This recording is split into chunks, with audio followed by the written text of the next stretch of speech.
हम एक्सरसाइज 9.1 के अंदर डिफरेंशियल इक्वेशंस मालूम कर रहे हैं फैमिली ऑफ कर्व्स के लिए। क्वेश्चन नंबर 3 का थर्ड पार्ट करने लगा हूँ। डिफरेंशियल इक्वेशंस मालूम करनी है are ellipses in standard form, उन एलिप्सिस की जो स्टैंडर्ड फॉर्म में है। तो पहला काम क्या करना है, उस फैमिली ऑफ कर्व्स की इक्वेशन लिखनी है। कौन सी कर्व्स हैं, फैमिली कौन सी कर्व्स की है, एलिप्सिस की है स्टैंडर्ड फॉर्म में। ये इक्वेशन आपको याद ही है। एलिप्सिस स्टैंडर्ड फॉर्म में क्या इक्वेशन है भला, x square over a square plus y square over b square is equal to 1। ये एलिप्सिस हैं स्टैंडर्ड फॉर्म में। आपको याद होगा इसकी शेप इस तरह की होती है या इस तरह की होती है। मेजर एक्सिस एक्स एक्सिस और इस केस में major axis y axis. Depends कि ए बड़ा नंबर है या बी बड़ा नंबर है, लेकिन फिलहाल हमें इन सारी बातों की ज़रूरत नहीं है। हमें बस इक्वेशन मालूम हो गई है, हमने इस फैमिली की मालूम करनी है डिफरेंशियल इक्वेशन। क्या तरीका है, सबसे पहले हम देखेंगे कि इसमें कितने आर्बिट्रेरी कांस्टेंट्स हैं। कितने आर्बिट्रेरी कांस्टेंट्स हैं, 2 आर्बिट्रेरी कांस्टेंट्स हैं ए और बी। अगर 2 आर्बिट्रेरी कांस्टेंट्स हैं तो क्या करेंगे, 2 डेरिवेटिव्स लेंगे और इस इक्वेशन और उन दो नई इक्वेशंस तीनों को आपस में सॉल्व करके ए और बी को एलिमिनेट कर लेंगे। तो डिफरेंशिएट करते हैं जी इसको विद रिस्पेक्ट टू, डिफरेंशिएट करते हैं इसको with respect to x. X square का 2x डिनोमिनेटर वाला ए स्क्वायर कांस्टेंट है, प्लस बी स्क्वायर डिनोमिनेटर वाला कांस्टेंट है, वाई स्क्वायर का डेरिवेटिव 2y और फिर y का derivative y dash equals to 0। एक दफ़ा और डिफरेंशिएट करना है, आसानी कर सकते हैं 2 से डिवाइड करके। x over a square plus 1 over b square y prime equals to 0। कितने डेरिवेटिव्स लेने हैं, 2। तो एक दफ़ा और डिफरेंशिएट कर लेते हैं। फर्स्ट टर्म में x का डेरिवेटिव 1, ए स्क्वायर डिनोमिनेटर वाला कांस्टेंट है 1 over a square. Second term में 1 ओवर बी स्क्वायर तो कांस्टेंट है, y इंटू वाई प्राइम में लगेगा प्रोडक्ट रूल, y का डेरिवेटिव y प्राइम, सेकेंड वाला y prime as it is, plus y और y प्राइम का derivative y double prime equals to 0। हमने डेरिवेटिव्स मालूम कर लिए, 2 ही मालूम करने थे। अब हमें a और b को करना है एलिमिनेट। कैसे एलिमिनेट किया जाए जी, सोचते हैं कि कैसे एलिमिनेट किया जाए a और b को। 1 प्लस बी स्क्वायर, ये बन जाएगा y प्राइम का square plus y double prime equals to 0। अगर मैं इस इक्वेशन को x से मल्टीप्लाई कर लूँ और इन दोनों को सब्ट्रैक्ट कर लूँ तो a तो एलिमिनेट हो जाएगा। मैं इसको x से मल्टीप्लाई करके 2 को और इसको सब्ट्रैक्ट करने लगा हूँ, मल्टीप्लाई करने लगा हूँ x से। जब x से मल्टीप्लाई करेंगे तो फर्स्ट टर्म हो जाएगी x over a square, second term हो जाएगी x over b square into y prime का square plus y double prime equals to 0। और मैंने क्या कहा, a एलिमिनेट करने के लिए 2 को और इस इक्वेशन को माइनस कर लेते हैं। 2 लिख ली यहाँ पर, x over a square plus 1 over b square y prime equals to 0 और इन दोनों को कर लिया माइनस। जी, माइनस करने पे क्या होगा, ये कैंसिल हो गए, ये दोनों माइनस होंगी। 1 ओवर बी स्क्वायर कॉमन आ जाएगा, ऊपर वाली इक्वेशन में से x अंदर मल्टीप्लाई कर लें, x वाई प्राइम का square plus x y double prime, और इस सेकंड इक्वेशन में से 1 ओवर बी स्क्वायर कॉमन आने के बाद साइन चेंज हो गया है, minus y prime equals to 0। b रह गया, बिल्कुल भी नहीं रह गया। बी स्क्वायर को उधर ले जाएं, 0 से मल्टीप्लाई होके एलिमिनेट हो जाएगा, एक्स वाई प्राइम का square plus x y y double prime minus y y prime equals to 0। यही हमारे पास सॉल्यूशन आ गया, यही हमारे पास डिफरेंशियल इक्वेशन बन गई। ज़रा तरतीब दे लेते हैं, एक्स वाई और वाई डबल प्राइम को लिख लिया d2y by dx2 plus x और वाई प्राइम को लिख लिया dy बाई dx इसका स्क्वायर माइनस वाई और वाई प्राइम को dy बाई dx। ये डिफरेंशियल इक्वेशन बन गई किस फैमिली की, एलिप्सिस इन स्टैंडर्ड फॉर्म की। ये क्वेश्चन नंबर 3 का थर्ड पार्ट था। पार्ट नंबर 5 सेम है, उसमें एलिप्सिस की जगह हाइपरबोलाज हैं।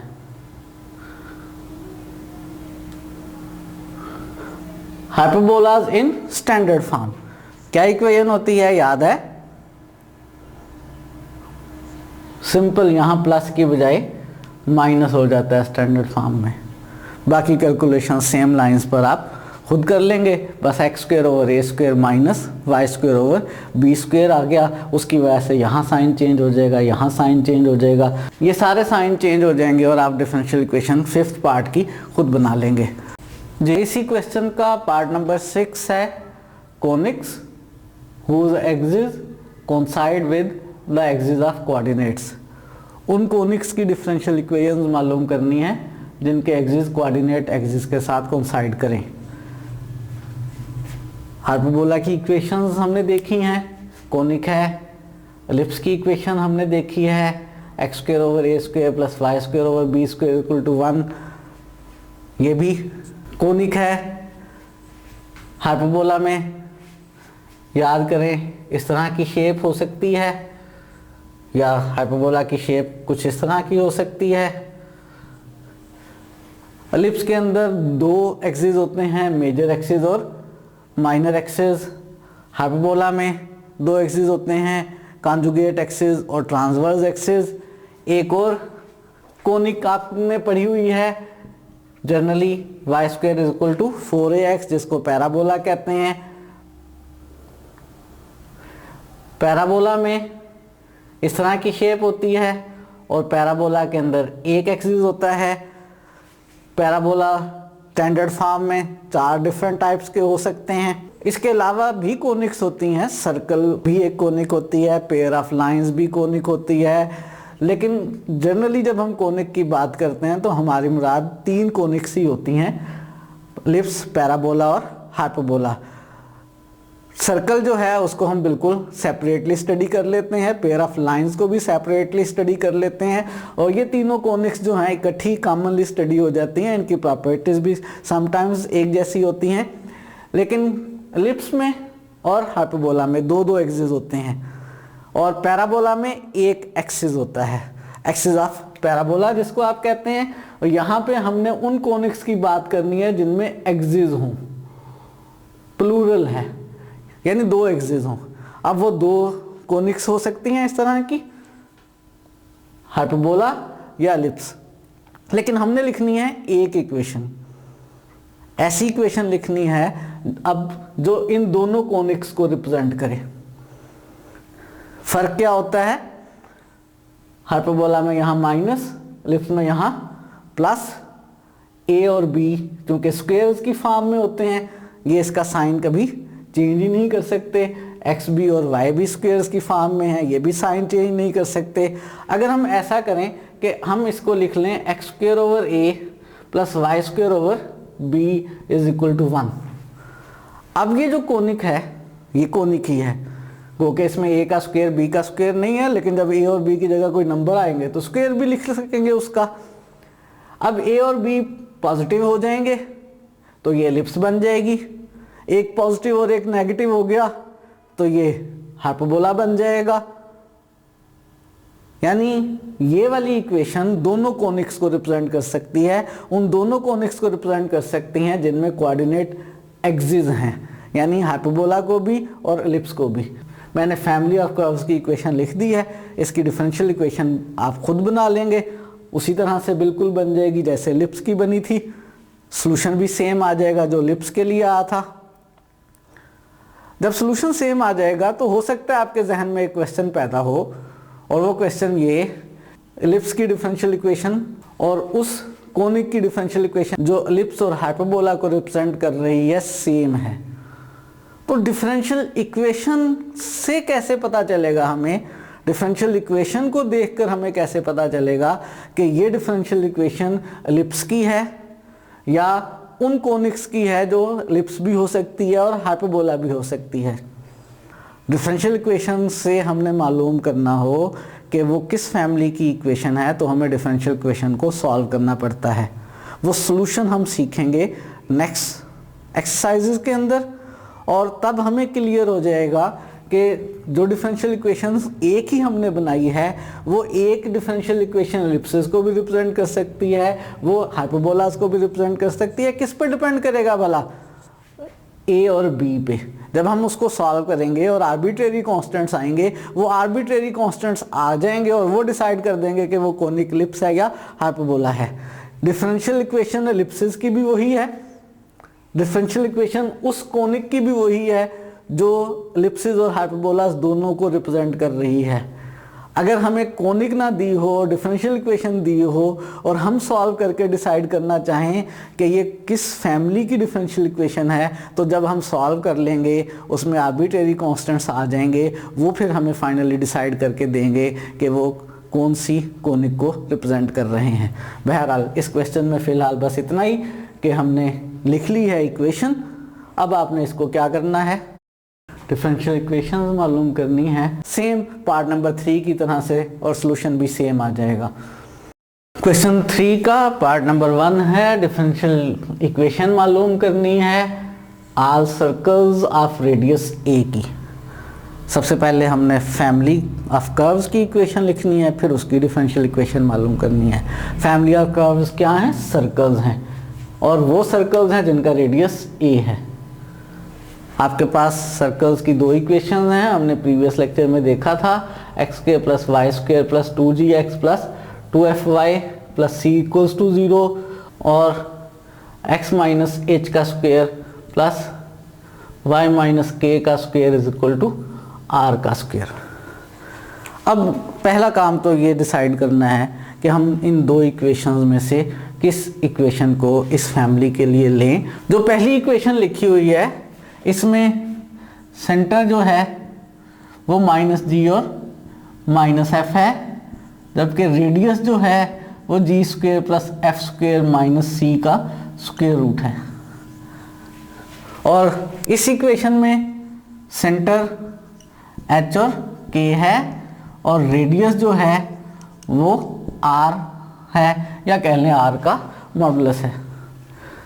जी जल्दी से डिसाइड करें कि इन दो में से कौन सी ली जाए, किस में कैलकुलेशन आसान रहेंगी, किस में आसानी से हम रेडियस ए होने का इस्तेमाल कर सकेंगे। इसमें रेडियस ए यूज़ करना थोड़ा मुश्किल काम होगा, इसमें रेडियस को ए के तौर पे यूज़ करना आसान होगा। यही इक्वेशन हम लिख रहे हैं, और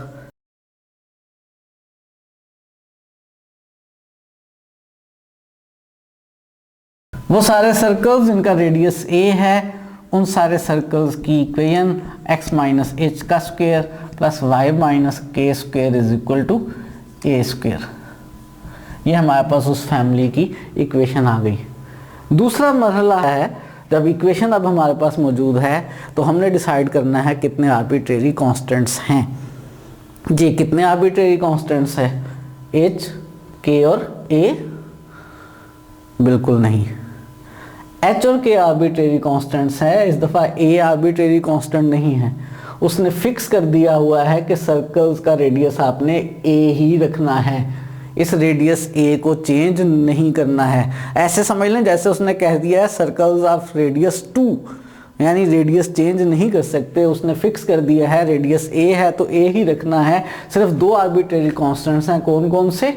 h, k जो है वो आर्बिट्रेरी कांस्टेंट्स हैं। अगर h और k आर्बिट्रेरी कांस्टेंट्स हैं, दो आर्बिट्रेरी कांस्टेंट्स हैं, तो मेरा काम खत्म हो गया।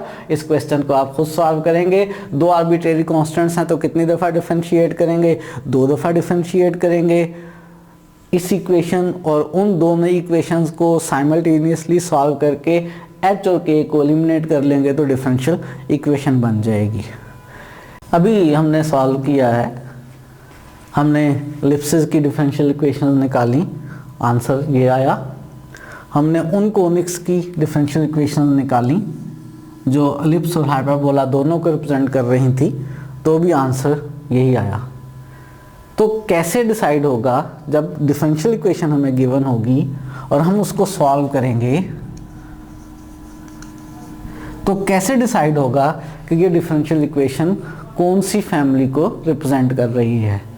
जनरली जो डिफरेंशियल इक्वेशन है उसमें आर्बिट्रेरी कांस्टेंट्स आएंगे, वो किसी भी फैमिली को रिप्रेजेंट कर सकती है, वो इलिप्सिस को भी रिप्रेजेंट कर सकती है, वो हाइपरबोलास को भी रिप्रेजेंट कर सकती है। लेकिन अगर हमें स्पेशल कोई सॉल्यूशन चाहिए हो, यानी हमें सिर्फ इलिप्सिस चाहिए हो या हमें सिर्फ हाइपरबोलास की ज़रूरत हो, तो साथ में हमें वो कुछ कंडीशंस देगा। क्या देगा? कंडीशंस देगा। वो कंडीशंस फाइनली डिसाइड करेंगी कि वो डिफरेंशियल इक्वेशन का सॉल्यूशन जो है वो किस तरह की कर्व है। वो कंडीशंस क्या होती हैं? दो तरह की कंडीशंस होती हैं। पहले हम देखते हैं इनिशियल कंडीशंस या वन पॉइंट बाउंड्री कंडीशंस। फर्ज करें हमारे पास एक डिफरेंशियल इक्वेशन है और ये n ऑर्डर की डिफरेंशियल इक्वेशन है, और फर्ज करें हमने इसका एक सॉल्यूशन मालूम किया है, एक रिलेशन है, और जितना ऑर्डर है उसमें उतने ही आर्बिट्रेरी कांस्टेंट्स होंगे। ये आर्बिट्रेरी कांस्टेंट्स आ गए हैं, ये इसका जनरल सॉल्यूशन है। अब ये जनरल सॉल्यूशन स्पेसिफिकली किन कर्व्स को रिप्रेजेंट कर रहा है? वो कर्व्स के लिए कि ये जनरल सॉल्यूशन जो है खास कंडीशंस में किस कर्व को रिप्रेजेंट कर रहा है, उसके लिए हमें कंडीशंस दी हुई होंगी, जिन कंडीशंस की मदद से हम इन arbitrary constants C1, C2, Cn की वैल्यूज़ मालूम करेंगे। वो जो कंडीशंस दी गई होंगी उन कंडीशंस में हमें x की, y की या y के डेरिवेटिव्स की कुछ वैल्यूज़ गिवन होंगी। अब जितनी भी कंडीशंस हमें दी गई हों उन सब कंडीशंस में अगर हमें x की सेम वैल्यू बताई गई हो तो हम कहते हैं वो इनिशियल कंडीशंस हैं। फर्ज करें आपको y की वैल्यू गिवन है b0, कब? जब x हो x0। हमें चूँकि n आर्बिट्रेरी कांस्टेंट्स की वैल्यूज़ मालूम करना है, n कंडीशंस दी होंगी। y डैश गिवन है, से b1 गिवन है, लेकिन किस x की वैल्यू के लिए? x की वैल्यू x0 के लिए ही। और इसी तरह से हमें फर्ज करें y का nth डेरिवेटिव गिवन है कि वो bn के इक्वल है, और किस वक्त? जब x की वैल्यू x0 है। जो हमारे पास इंडिपेंडेंट वेरिएबल है उसकी वैल्यू हर दफ़ा सेम दी गई है, y और y के डेरिवेटिव्स की वैल्यूज़ दी गई हैं। सब वैल्यूज़ में हमारे पास x चूँकि सेम है, ऐसी कंडीशंस को हम इनिशियल कंडीशंस कहते हैं। जब भी हमें एक डिफरेंशियल इक्वेशन गिवन हो, एक उसका जनरल सॉल्यूशन हम मालूम कर लें। जनरल सॉल्यूशन पर्टिकुलरली किस तरह की कर्व को रिप्रेजेंट कर रहा है, उसके लिए हमें आर्बिट्रेरी कांस्टेंट्स की वैल्यूज़ रिक्वायर होंगी। वो आर्बिट्रेरी कांस्टेंट्स की वैल्यूज़ मालूम करने के लिए हमें कुछ कंडीशंस दी गई होंगी, जिनमें हमें हो सकता है y और y के डेरिवेटिव्स की वैल्यूज़ दी गई हों। लेकिन जितनी भी कंडीशंस दी गई हों उनमें अगर x की वैल्यू हर दफ़ा सेम हो तो उन कंडीशंस को हम इनिशियल कंडीशंस कहते हैं। जनरल सॉल्यूशन में अगर n आर्बिट्रेरी कांस्टेंट्स हैं तो वो कंडीशंस हमें n दी गई होंगी। इसी तरह से बाउंड्री वैल्यू कंडीशंस की बात करते हैं, और अगर फ़र्ज़ करें हमें nth ऑर्डर की डिफरेंशियल इक्वेशन गिवन है, एक उसका जनरल सॉल्यूशन गिवन है जिसमें n आर्बिट्रेरी कांस्टेंट्स आए हैं। इन आर्बिट्रेरी कांस्टेंट्स को मालूम करने के लिए जो कंडीशंस हमें x और y या x और y के डेरिवेटिव्स की जो वैल्यूज़ हमें दी गई हैं उनमें x की दो वैल्यूज़ दी गई हैं। x की वैल्यू फ़र्ज़ करें x0 बताई गई है, x की वैल्यू x1 बताई गई है, उसके कॉरस्पॉन्डिंगली हमें हो सकता है y दिया गया हो, y के डेरिवेटिव्स दिए गए हों, क्योंकि पॉसिबिलिटीज़ ज़्यादा हो सकती हैं। y की वैल्यूज़ भी दे सकता है, y के डेरिवेटिव्स की वैल्यूज़ भी दे सकता है, कुछ वैल्यूज़ x की वैल्यू x0 के कॉरस्पॉन्डिंग बता सकता है, कुछ वैल्यू x की वैल्यू x1 के कॉरस्पॉन्डिंग बता सकता है। यहाँ पे मेरे लिए सारी वैल्यूज़ लिखना पॉसिबल नहीं है कि उसने हमें y की बताई हैं या y के डेरिवेटिव्स की। ये बात बस कंफर्म है कि y या y के डेरिवेटिव्स की जितनी भी वैल्यूज़ उसने हमें दी हैं, n वैल्यूज़ देगा वो जो उसने हमें n वैल्यूज़ दी हैं उन सब में कुछ में x की वैल्यू x0 है और कुछ में x की वैल्यू x1 है।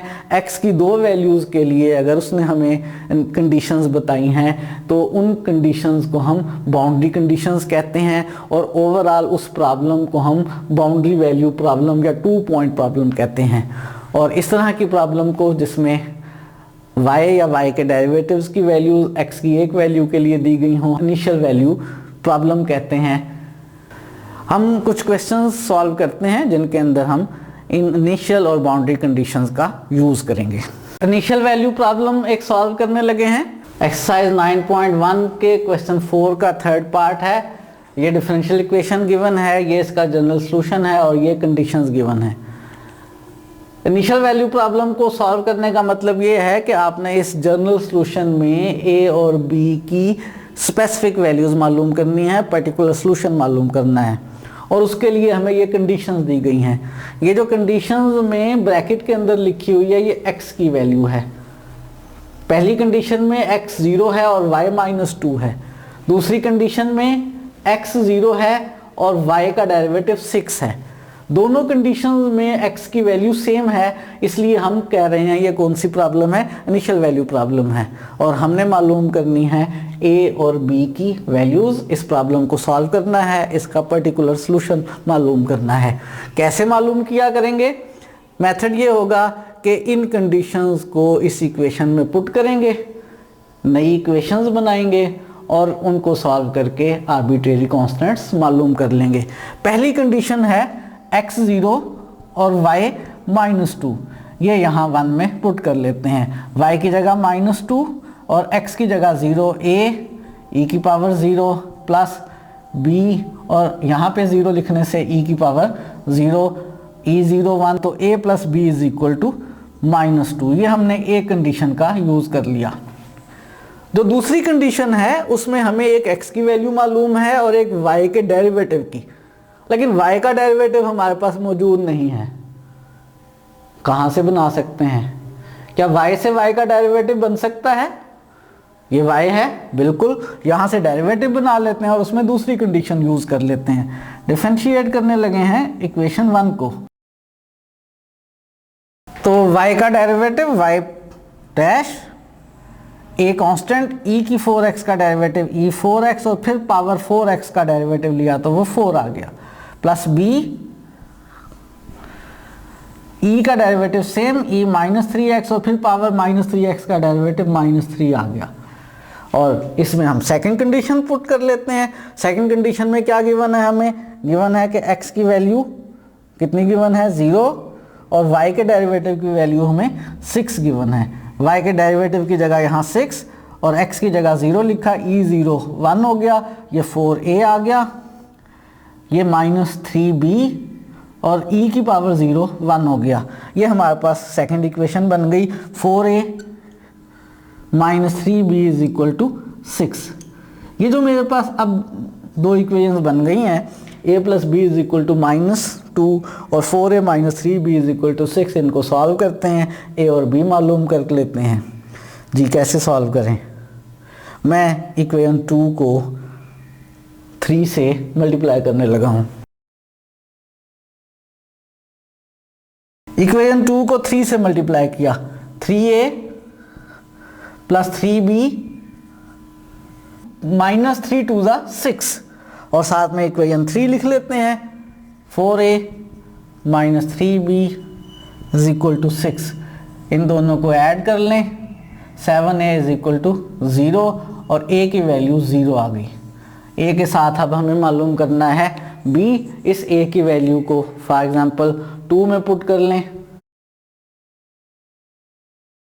यहाँ 0 पुट किया, 0 plus b is equal to -2 और b की वैल्यू -2 आ गई। और ये जो a और b की वैल्यूज़ आई हैं इनको यहाँ 1 में सब्स्टिट्यूट कर लेते हैं, तो इस इनिशियल वैल्यू का सलूशन आ गया। y is equal to a की जगह 0 प्लस b की जगह -2e-3x। तो क्या सोल्यूशन आ गया हमारे पास, y is equal to -2e-3x। ये हमारे पास इस इनिशियल वैल्यू प्रॉब्लम का सोल्यूशन आ गया। इनिशियल वैल्यू प्रॉब्लम ऐसी प्रॉब्लम को कहेंगे जिसमें कंडीशंस गिवन हो साथ में हमें, और कंडीशंस में इंडिपेंडेंट वेरिएबल x की सेम वैल्यू गिवन हो। जनरल सोल्यूशन से पर्टिकुलर सोल्यूशन मालूम किया करेंगे। कैसे? आर्बिट्रेरी कांस्टेंट्स की वैल्यूज़ मालूम करके जो कंडीशंस हमें गिवन होंगी उनको पुट करेंगे और आर्बिट्रेरी कांस्टेंट्स की वैल्यूज़ मालूम कर लेंगे। एक बाउंड्री वैल्यू प्रॉब्लम सॉल्व करने लगे हैं। एक्सरसाइज 9.1 में क्वेश्चन 5 का फर्स्ट पार्ट है। डिफरेंशियल इक्वेशन हमें गिवन है, जनरल सोल्यूशन गिवन है और ये कंडीशंस हमें गिवन है। कंडीशंस में देखें, पहली कंडीशन में उसने x की वैल्यू हमें 0 दी हुई है, दूसरी कंडीशन में उसने x की वैल्यू हमें π/2 गिवन है, पहली कंडीशन में y 1 गिवन है और दूसरी कंडीशन में भी y की वैल्यू 1 ही गिवन है। ये जनरल सोल्यूशन कैसे आया है इसके बारे में तो परेशान होने की ज़रूरत नहीं है, ये हम नेक्स्ट एक्सरसाइजेज में सॉल्व करना सीखेंगे। फिलहाल हमें इस जनरल सोल्यूशन से सिर्फ पर्टिकुलर सोल्यूशन मालूम करना है, इस बाउंड्री वैल्यू प्रॉब्लम को सॉल्व करना है। हमने इसमें आर्बिट्रेरी कांस्टेंट C1 और C2 की वैल्यूज़ मालूम करनी है। तो सिंपली कंडीशंस पुट करते हैं, सोल्यूशन स्टार्ट करते हैं जी। पहली कंडीशन में हमें x 0 गिवन है और y 1 गिवन है, तो y की जगह 1 पुट कर लिया, x की जगह 0 पुट कर लिया। C1 sin 0 plus C2 cos 0।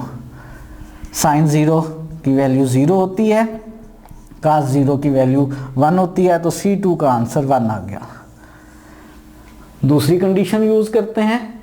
दूसरी कंडीशन में भी हमें x और y गिवन है। इस दफ़ा हमें गिवन है कि x की वैल्यू π/2 है और y की वैल्यू 1 गिवन है।